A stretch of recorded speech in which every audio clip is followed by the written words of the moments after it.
So we all know who Harris Heller is. Harris Heller, one of the Twitch doctors out there, one of the content doctors. Now, let me preface this, or as some people would say, preface. I don't think that Harris Heller and the group of content wizards out there should be taking they shouldn't be taken as gospel. But I do think they have a lot of great points, a lot of great ideas. It doesn't work for everybody, but I think that if you're thinking about being a content creator or getting involved in Twitch or getting involved in YouTube, Harris is a great resource to go and look up and try and just digest a little bit of kind of the meta thinking behind content creation. So this is how to really go from 0 to 1,000 Twitch viewers. Now, 1,000 Twitch viewers, in my opinion, you're a huge stream.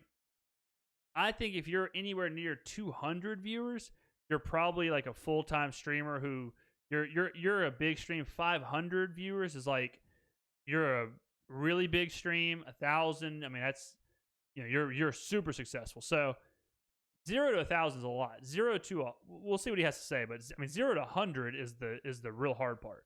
0 to 50 is the hard part. 0 to 10 is the hard part. I bet you think you know what's going to be in this video. Yeah, I read the title right there. You don't. I do. It's how to really go from 0. I just read the title. Guys, this is going to be an important video, but if you're a content creator, you need music. Damn, son. Brother, do you not have an iron? Do you not have a dryer? Harris. My man, it is not easy to take advice when what the hell has happened, bro? Get some sleep. What are we doing here? This shirt is like Rihanna driving shotgun with Chris Brown. I mean, this thing is important video, but if you're a content creator, you need music. Streambeats is in the description down below are links to you have a suggestion. You always gotta get through the ad.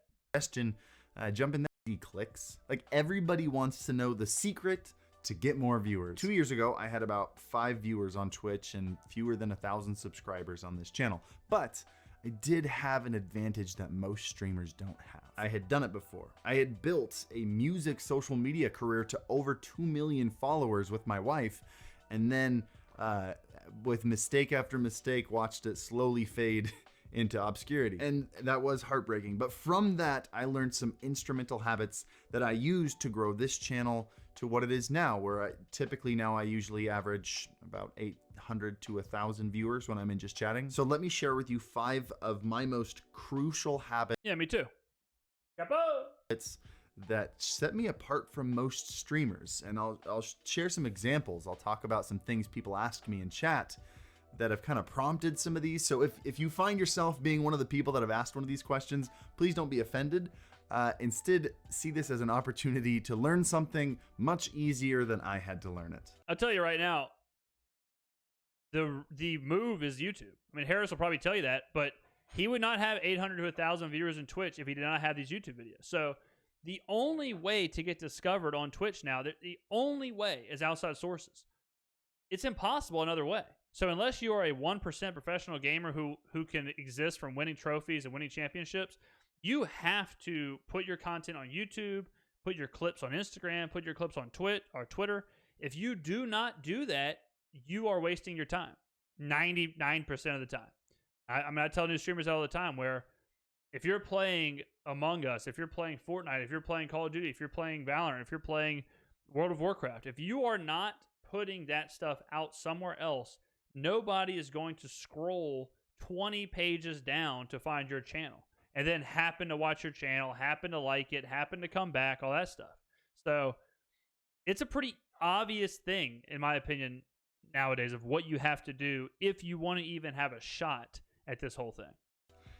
Let's get started. Number 1, always assume you are the problem. I can't really tell you how many times someone's come into my chat and has said, hey, I've done everything you've said. I've made YouTube videos. I'm not getting subscribers on YouTube. I'm not getting viewers on Twitch. I think you're wrong. It more often happens on like Reddit. Well, that's the problem right there. I mean, like the problem it is good to take stock of what you're doing. It is good to take stock of like, is my content good enough?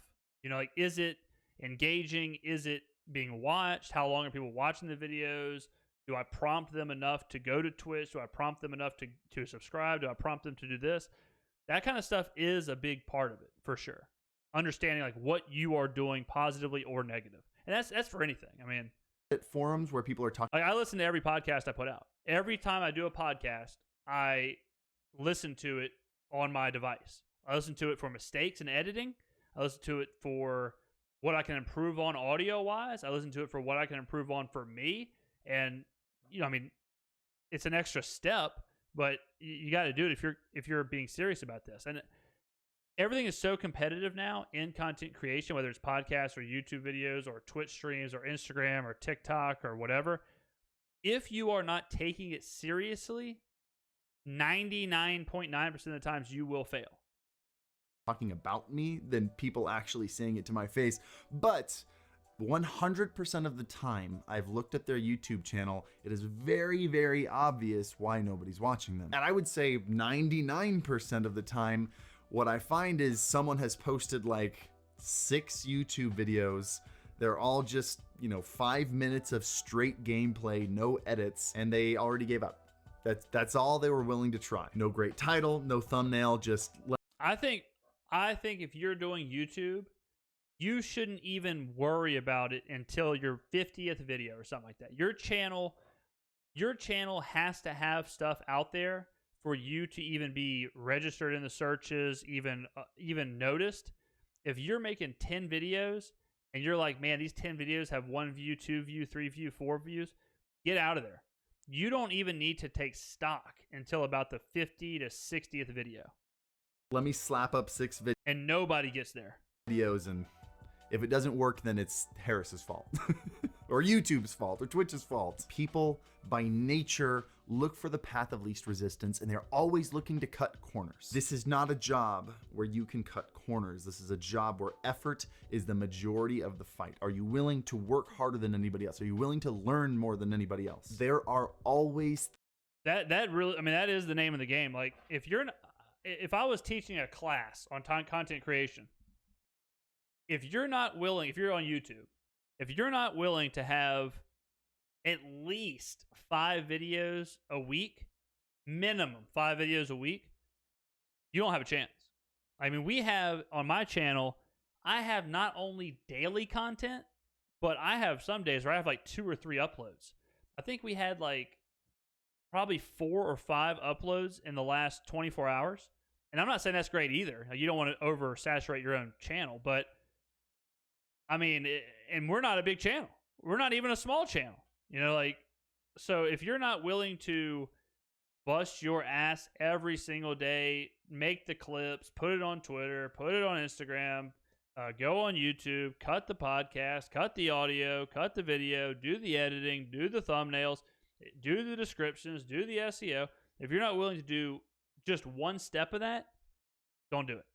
Don't do it. If you tell me, hey man, I'm going to do 10 freaking YouTube videos a week, but I'm not doing any thumbnails, I tell you, don't even waste your time.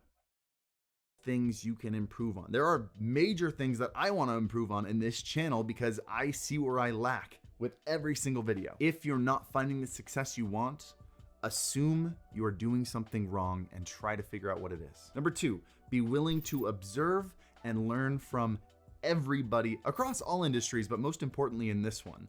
Super important. Super important. Observing, watching, ingesting, and that is in every industry.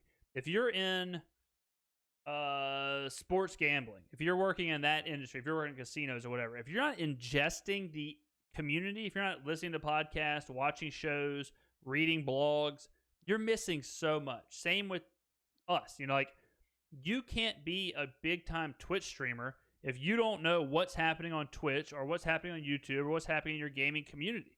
I mean, I think one of the best things, like Bucks is a good example. So Bucks had and has tremendous success in Skater XL. Bucks has a real finger on the pulse of Skater XL's community. He knows what to do. He knows what they want to see. Just like on our streams. I mean, I try and generally have an idea. Just like we change all the time. I mean, we went from a full-time Hearthstone streamer to, hey, I'm starting to think that maybe these just chatting videos and maybe these podcasts or maybe these long-form videos, maybe that's got a big place right now on YouTube and Twitch. And we were right. I mean, it is bigger. I mean, we saw what Asmongold was doing, and we started to put those videos out there, and they've been really successful for us. So a majority of our streams have been these long-form, just chatting kind of reaction. Like that's where we are right now. And so you got to be evolving. You have to be throwing shit at the wall constantly and hoping stuff sticks. If you're still trying to be a FIFA streamer and you've been trying to be a FIFA streamer since FIFA 15, it's probably just not going to work. I mean, you need to try different stuff. You need to evolve. You need to see what else you can do. And I would say especially learn from people you don't enjoy watching. I'm serious, that is probably the best practice you can find for learning how to succeed. Find someone you don't like watching and figure out why they succeeded. Because if you're one of the streamers that goes after XQC or Pokimane or whatever and says, oh, they have no personality, they have no talent, they shouldn't be where they're at, that hasn't come from a logical observation. That was a weird little audio clip there. But I don't know if I agree with that. I think it's easier if you find somebody you do enjoy and figure out why you enjoy them. Like, you have to treat it like a business. You have to treat, why am I watching this video for 10 minutes? What's keeping me in this video for 10, 15 minutes? Why am I clicking on subscribe? What's making me want to go from his YouTube to his Twitch? What are the physiological things that are happening in my mind while I'm watching this video that is making me do this? Is it because it's a list? Is it because it's a top 10? Is that the whole point? Is it because of the graphics? Is it because of the audio? Is it because of the music? Is it because of the lighting? And figure out what it is that's attracting you to the videos and what's keeping your attention, and then figure out how you can replicate that in whatever world you're in.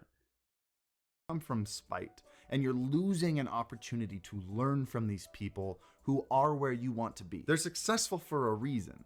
Let go of your pride and figure out what it is. This one's also huge because it's related to self-awareness, which is one of the most important attributes of growing on social media. In order to build an audience, you have to be able to put yourself in the mind of someone who doesn't watch you and figure out what content you can make that they will click on. The ability. That's what I just said. I'm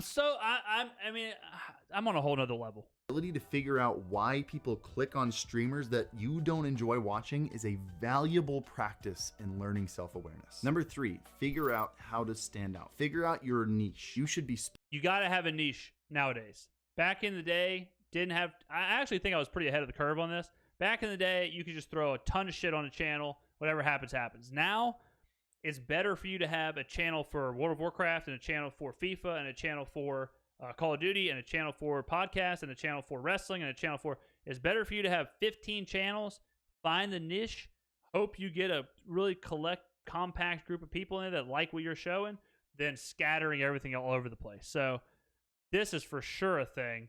Find your niche, get involved in there, and hope that the people are passionate enough about the subject and knowledgeable enough about the subject to support your videos. Spending a considerable amount of time experimenting, pondering, reflecting on your skills, reflecting on your experiences, reflecting on things maybe you've wanted to learn, whether it's an instrument or a language or whatever, and find ways that you think you can supply content that nobody else has done before. Because if we're being real, the people from the first one who didn't know what they were doing wrong, the amount of those people who post Valorant highlight clips and expect to get huge numbers of subscribers is unreal. Guys, ask yourself, if someone is on YouTube looking for Valorant highlight clips, are they gonna watch you or are they gonna watch Shroud? Is there a reason someone will watch you over Shroud?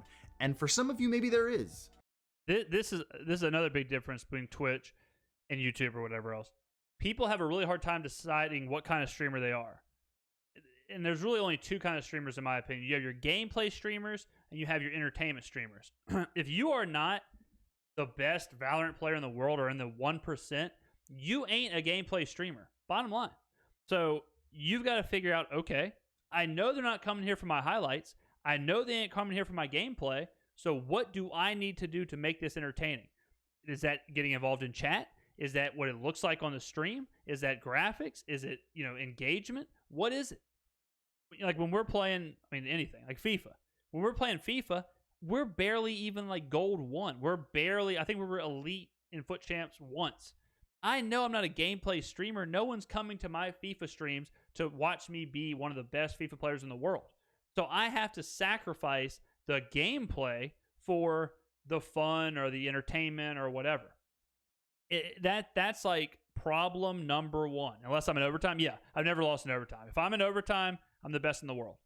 That's problem number one, is people do not understand what they actually are. You know, it's like McDonald's. Like if McDonald's tried to be this fancy restaurant, it'd be totally different. They know they're not a fancy restaurant. They know people want cheap burgers, fries, milkshakes. They want to drive through, get in, get the hell out. They don't want fancy tables. They don't want linen. They don't want lobster. They don't want steak. If they wanted that, they'd go somewhere else, right? So there's no point in McDonald's wasting their time trying to offer those things. They aren't that service. You know, so streamers and content creators are the same. Like I'm trying to think of an example outside of gaming, but if you're like Scott Van Pelt, okay? Scott Van Pelt, people love Scott Van Pelt on ESPN because he's funny, he's relatable, he's a common person. They don't watch Scott Van Pelt for his like game tape breakdown. So if he filled his show with him being a game tape breakdown guy who's doing these super serious play-by-play, you know, analysis, people would be like, what the hell is this? I want to hear, you know, I need something else from you. If I wanted that, I'd go somewhere else. I'd go to a coach or something. So you got to know what you're actually giving people.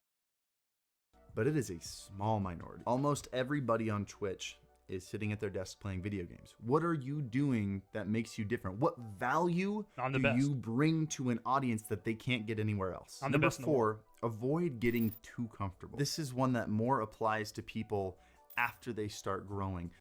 Yeah, I mean, this is kind of what I was talking about with like trying the FIFA thing for 5 years or whatever. You can't get stuck in one thing. You can't get stuck in one game. If it's not working, move. If you're stagnating, if you're plateauing, move. If you're growing, keep doing the same shit. Like if you're just like the YouTube thing. I mean, I've told y'all, I think I've got like something like 80 subscribers on YouTube in the last 20 days. We only had, I think we had like maybe, I don't even know if we had 300 subscribers. Like what month are we in? September? I'm not sure if we had 300 subscribers in March. You know, so that's a huge boom. So to me, it's like, okay, well, what I'm doing here is working, so I need to keep doing this. Now, if we go to 5,000 subscribers and we start falling off, if we start declining, it's time to change things up. And we've seen that before with some people we've looked at, like old FIFA YouTubers or old Call of Duty YouTubers who never changed. You know, people who are still putting out the same content that no one wants to see anymore. And they're have 2 million followers or 2 million subscribers, but they average 5,000 views a video. You know, I mean, you got to be taking stock, and you got to be willing to change. You got to be willing to evolve as a creator, or what game you're playing or what community you're in. You got to take chances. Otherwise, you're just wasting your time. They find something that works and they just do that forever. And I've seen so many careers, almost everybody that grew with us at the time. I mean, they've all faded into obscurity with us. Summit is really good at this. I don't watch a lot of Summit, but he changes games really quickly. And I think he's got a really good pulse on when a game gets stale, and I think people respect him for that. He'll take a loss of viewership just to make the game fun or make the stream fun or whatever, and he may get other fans. So I think Summit's actually one of the people who do this really, really well. Myth did it, and Myth, I'll give Myth this. When Myth quit Fortnite, or quit being a full-time Fortnite streamer, he took a huge loss. I mean, he was down to like 2, 3, 4, 5,000 viewers a day when he was at like 30, 40, 50,000. And he's kind of built himself back up. And, you know, so it is risky, but you do have to kind of be able to make those moves. I just actually looked up a bunch of my old YouTube music friends, and nobody's getting views, just like we weren't getting views. But they're also doing the exact same thing today that they were doing, 6 years ago. Yeah, sometimes the industry changes. I mean, like in real life, I used to work at a newspaper. Y'all know this. I was a famous newspaper reporter. And I realized, like, none of my friends have subscriptions to the newspaper. So what's going to happen when the generation above me dies? or the generation above me quits paying for their newspaper. Well, what's going to happen is the newspaper industry is going to go bankrupt. And so me as a 24-year-old at the time, I didn't want to be a 34-year-old who put 10 years into a newspaper business that I knew was going to die. So I made the move out of the newspaper industry to public relations and marketing and stuff. So if you're playing a game that's like, this might be a flavor of the month, this might not have a lot of stock in it, you might not want to put all your eggs in that basket. Or at least have a plan to exit.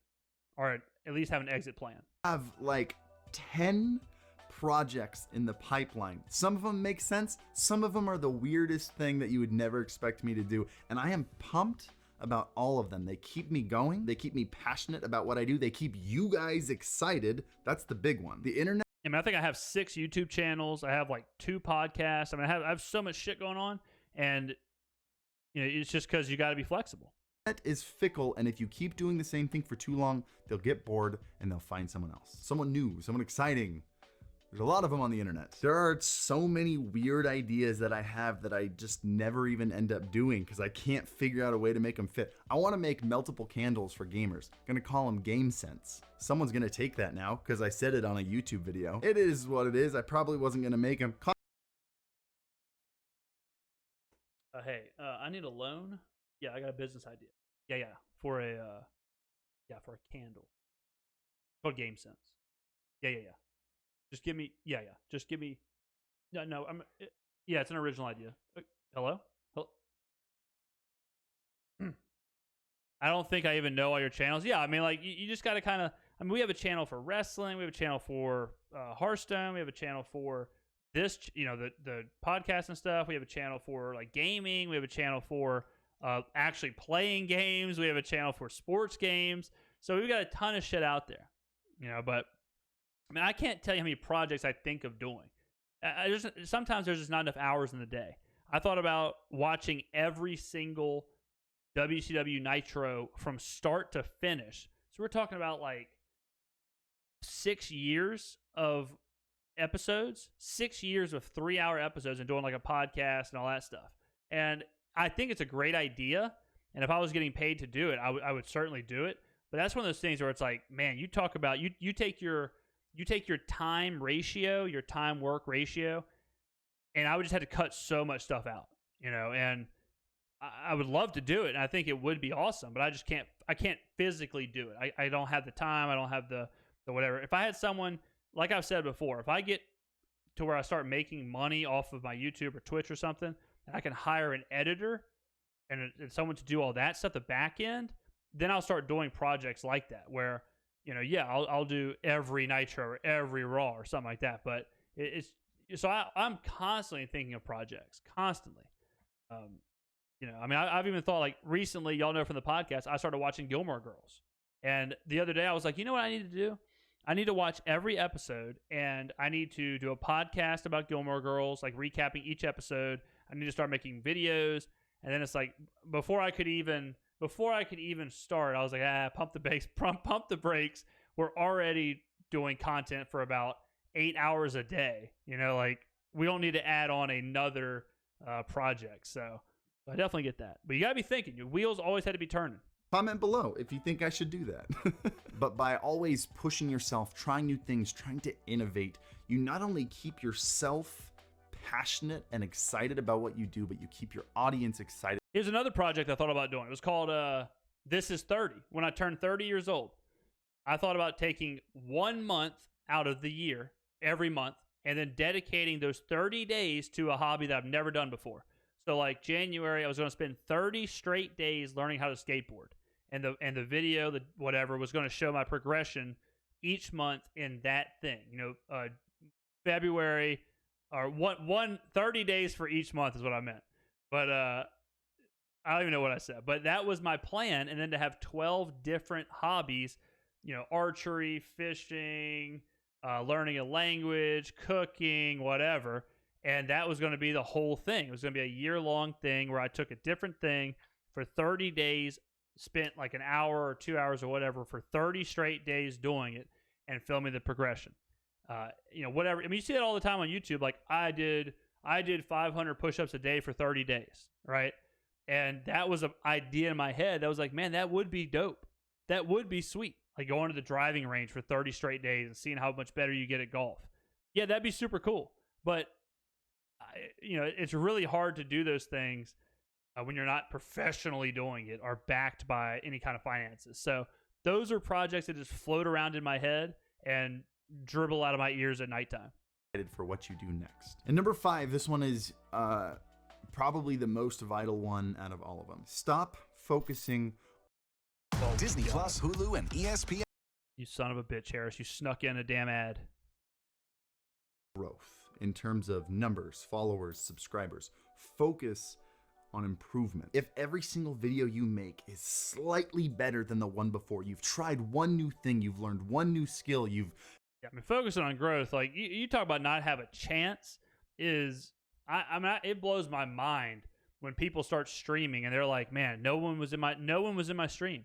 It's like, dude, I was streaming to 0 viewers for literally, hours and hours and hours and days and days and days. It was just me and Electrical Longboard just talking to each other, me and Nightbot.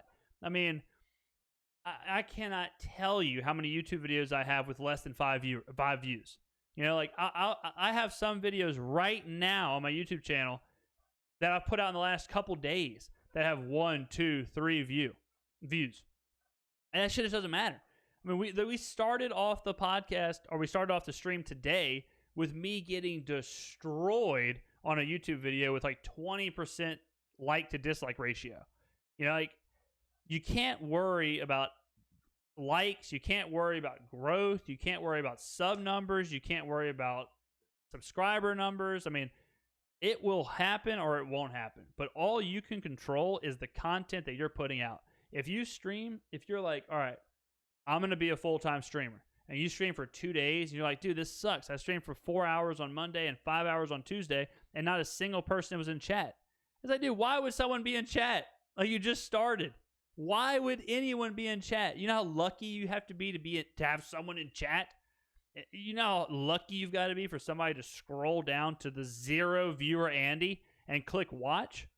Like, that doesn't happen. You know how lucky you got to be 200 subscriber on YouTube Andy and to even pop up on the algorithm, to even be seen in the search history, and then for the person to watch your video, and then for the person to like your video, and then for the person to click the like button, and then for the person to click subscribe. Like, that is a really tall task.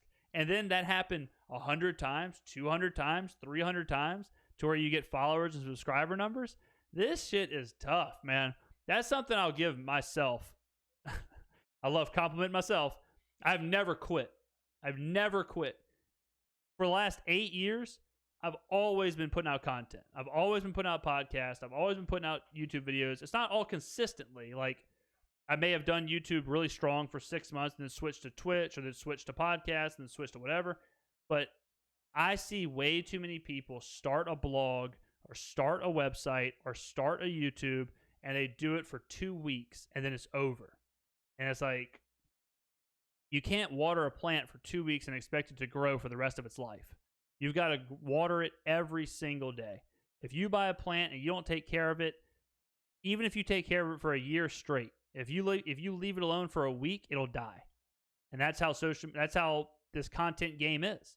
If you don't water your plant every single day, it will die. That's it. And I've always had the mindset of, while I can, I will burn at both ends to try and make whatever a reality. And if it doesn't, and I can't do it anymore, at least I can look back and be like, man, I fucking tried. You know what I mean? I fucking tried. I made 1,000 videos on YouTube. It got me to 500 subscribers. That's it. That's a lot better. That's a lot easier to stomach than I made 5 videos, and who knows what could have happened if I would have taken it seriously. Downloaded one new transition that you try out. Not only are you going to love it, but eventually your videos will be good enough to get viewers. There is a bar, a quality bar, that if your videos are better than that bar, people start to click on them. And if you are slowly improving with every video, eventually you will get there. It's a mathematical inevitability. It's gonna happen. So stop worrying about how many subscribers. I don't think that's true, actually. I think you do have to be talented. Like, I think if the worst with the worst person on earth, if the most unpersonable, unfunny, unentertaining person made 20,000 YouTube videos, no one's going to watch their shit. You have to be good. You know, like, there is a combination of, are you good enough? Are you lucky enough? And will you work hard enough? If you don't have all three of those, you're screwed. You know, if you don't have those three things, it's not going to work. And even, I mean, honestly, there are some really, really, really good content creators who are not that big, who aren't even medium sized. And it's like, you know, it's just like we talked about with the whole Katie Nolan and Jason Whitlock thing. Is it fair? Shouldn't they be bigger? Yeah, they should. Are they putting time into it? Are they, you know, funny, entertaining, whatever? Yeah. But they didn't have the luck. They didn't have the opportunity. It just didn't work out for whatever reason. So I definitely do not think it is a inevitability if you do graphics and transitions and work hard and upload and do this. It is definitely not an inevitability that you will succeed. There is a huge portion of this that is luck, a huge portion of this that is just happenstance. I mean, I can tell you right now, we reacted to an Asmongold video earlier, okay? That video may do well once we upload it. But if Asmongold watches it, obviously it would do better, right? So it's like, that would be one of those things where the effort level was there, the entertainment value was there, but is the luck there that brings on that next level thing? You know, just like a raid, like when you get raided on Twitch, you may be really good and you may get raided by 200 people and you may be talented enough to get followers, but you would not have got those followers without the luck of someone raiding you. So I disagree with this one, Harris. Subscribers you have, how many followers you have. Literally, those are the least important metrics you can possibly have, and focus on. That's true. I mean, I've said before, nothing like me talking for 5 minutes and letting him talk for 2 seconds and then me talking again. But I think the most important thing on Twitch, I'll tell you what's way less important. So viewers are cool. Viewers are important. But what's the most important data point on Twitch? Y'all know this. I've talked about it before. If you are getting followers when you're offline, that is the most important thing you can possibly do on Twitch, is get followers offline. If you have 15 viewers watching and you have no new follows, that's not great. But if you have 5 viewers watching and you get 5 follows off stream, you're doing something right.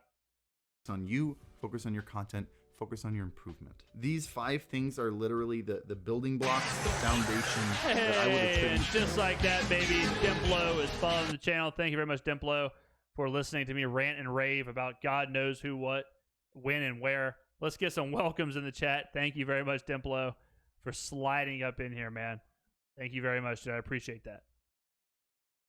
Network. If you get to know this many people, you'll get to, like, none of them are those things. All of these are. Networking is important, especially in a community. If you're playing FIFA, you need to be involved in the FIFA community. If you're playing Hearthstone, you need to be involved in the Hearthstone community. Like, networking is a big thing. That is a huge part of it as well. Focused on you as a creator, because in general, that's the weakest link in most people's careers. The majority of people who don't succeed on social people aren't people who aren't talented. It's people who quit. Who don't have what it takes. It's people who aren't willing to work hard enough, who don't have the work ethic to work through when it's difficult, when you have to work extra hours and you feel like you're not getting any reward. I can't tell you how many times I have been up at 2 a.m., 3 a.m. editing a video that's going to get 5 views when I've got to be up in 2 hours for an actual job. I mean, I can't tell you how many times I've been sick or hungover or feeling like shit or whatever and streamed or did a video or did a podcast, but I didn't want to. You got to do that. If you're not willing to work as hard as the top tier people, you will never get to the top. And the unfortunate thing is, even if you do work as hard as the top 10 people, you may still not get to the top. But you have to be willing to risk it to even have the chance to get there. Y'all know how much content we've put out here on this channel for the last 3 years, all right, between streams and YouTube. There's a chance we'll never make it. There's a chance we'll never get above, you know, any more than we have right now. There's a chance that nothing will ever come from this. But I owe it to you, I owe it to myself to at least put forth the effort to attempt to get there. And that's why we do 5 hours of podcast a week. That's why we do 20 to 40 hours of streaming a week. That's why we do 15 to 30 YouTube videos a week. Because even if it doesn't work out, no one is going to say that we didn't work for it. No one is going to say that they out-hustled us. No one is going to say they put forth more effort than us. And at the end of the day, we call this whole thing a career. We shake hands and say, man, we gave it a hell of a run. That was fun. That was exciting. I'm okay with that because I'm okay knowing the effort we put in as a community and as a group. Reason that over the last couple of years on this channel, I've been completely transparent, completely open about every single secret or strategy or whatever that I have without worrying that I'm going to lose my edge or everybody's going to overtake me. It's because I know that most of you won't even try to compete with me. So what do I even have to be worried about? Nobody's willing. That is kind of the funniest thing. It's like no matter how much strategy, tips, tricks, whatever, people just aren't going to do it. I tell people all the time, make a YouTube channel. Put your Twitch clips on YouTube. Put your Twitch stuff on there. Cut up your VODs. Do podcasts. Make thumbnails. People know what they have to do. And how many people do you know are streaming, but they aren't putting on YouTube, but are doing YouTube, but aren't streaming, but are doing podcast, but aren't videotaping it, putting on YouTube? You know, like it's abundant. It's abundant. Willing to put in the effort that it takes and actually take what I'm saying into practice. If you do that, if you do these 5 things and you become that person, you already have an edge over everybody else. It is a teeny tiny minority that are willing to do just that. And that's the first step. Anyway, I hope this helped. I hope to see you in my literally 0.01%. 0.01% are willing to put forth the effort. And that's the truth. That's honestly the truth. Good video, Harris. I think we may have just made this video a little better. I think we may have added a little bit to the video. We certainly added a better shirt. We certainly added some ironing. But yeah, glad to help, Harris. Just let me know anytime you want me to react to your stuff and offer a little bit there. And I think something else that happens a lot on my channel is that people hear me talk about stuff like this and they say, "Oh, well, you only have 2,000 followers, or you only have 400 subscribers on YouTube." Just because you're not huge doesn't mean you don't understand the industry, or you're not seeing the business, you're not seeing what should happen. I mean, a lot of the time the best coaches weren't Hall of Fame players. You know what I'm saying?